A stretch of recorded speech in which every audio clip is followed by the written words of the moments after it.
ဘောလုံးဆိုတာတကယ်တော့အလုံးကြီးกว่า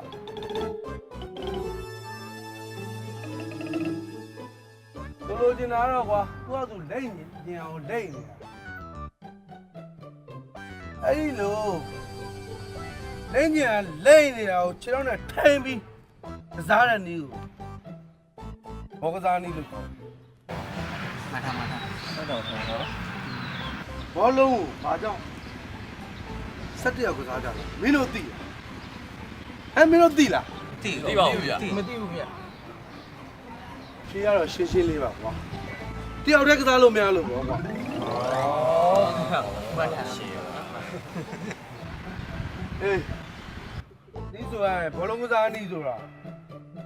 သူ့ကောင်းတယောက်ကောင်းနဲ့ကစားလို့မရဘူးတယောက်နဲ့တယောက်အပေးယူအချိန်ဆက်မြတ်မြတ်တတနဲ့ကစားနိုင်မှာဘောလုံးအသင်းကောင်းတစ်သင်းဖြစ်လာမှာအဲ့ဒါဟုတ်တယ်နော်ဟုတ်တယ်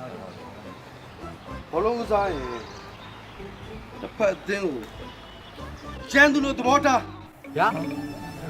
တော့ကျွန်တော်ကကြိုင်တက်ရပါအဲ့လိုသဘောထားပြီးမကစားဖို့ပြောတာကွာလဲတော့မင်းတို့ fire play ဆိုတာကြားဘူးလားကြားဘူးပါကြားဘူးလားဟုတ်ကြောက်နော်မသိမှထားကြမိရှို့တန်းကစားပါတနက်ပြတန်းကစားပါပြောတာမဟုတ်ဘူးမြတ်မြတ်တတညီညီညွတ်ညွတ်နဲ့တန်းတန်ရှင်းရှင်းကစားဖို့ပြောတာဟာဗျာဥလာဥပါလဲဗျာ fair play ပဲကြားဘူးပါတယ်ဗျာဘလို့တော့ fire play ရမှာနော်ဟဲ့မင်းဘယ်လောက်သိလို့လဲဟမ်ငါတို့ခိက fire play ပဲရှိတယ် fair play မရှိဘူးဟုတ်ပြောလိုက်ရင်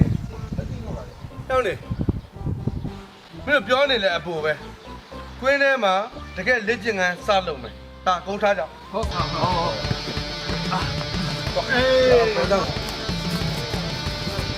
ကဲလက်ကျင်ကန်းလုပ်မယ်လာတော်တော်လုပ်မယ်တော်တော်လုပ်မယ်တို့ဒီပထမကကြောရှော့ရလို့ခေါ်တယ်နော်ကြောလေးရှော့မယ်သားမယ်နေတော့တော့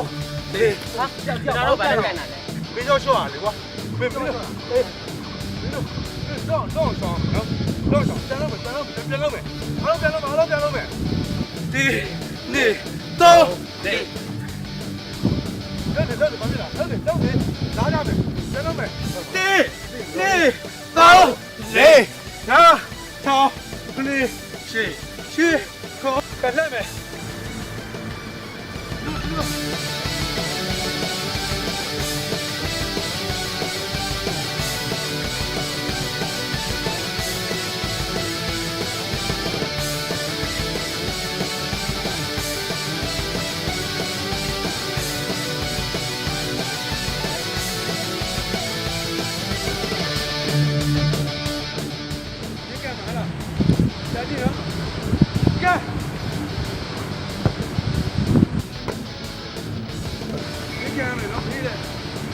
သူကနောက်တက်ကျင်တက်က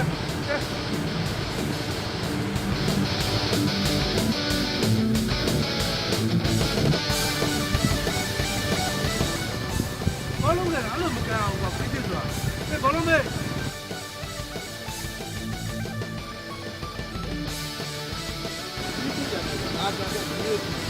နော်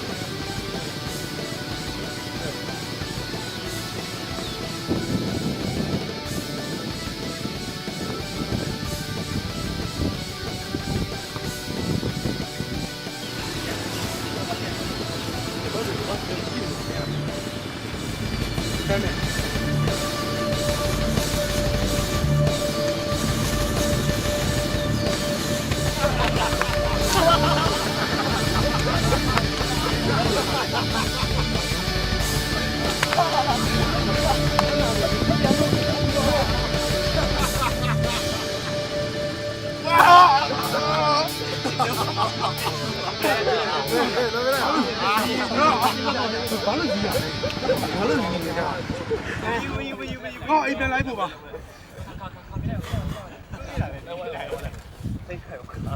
ဘလာဘာလဲတော့ရလေမလာတော့နားလိုက်တော့မလာဘူး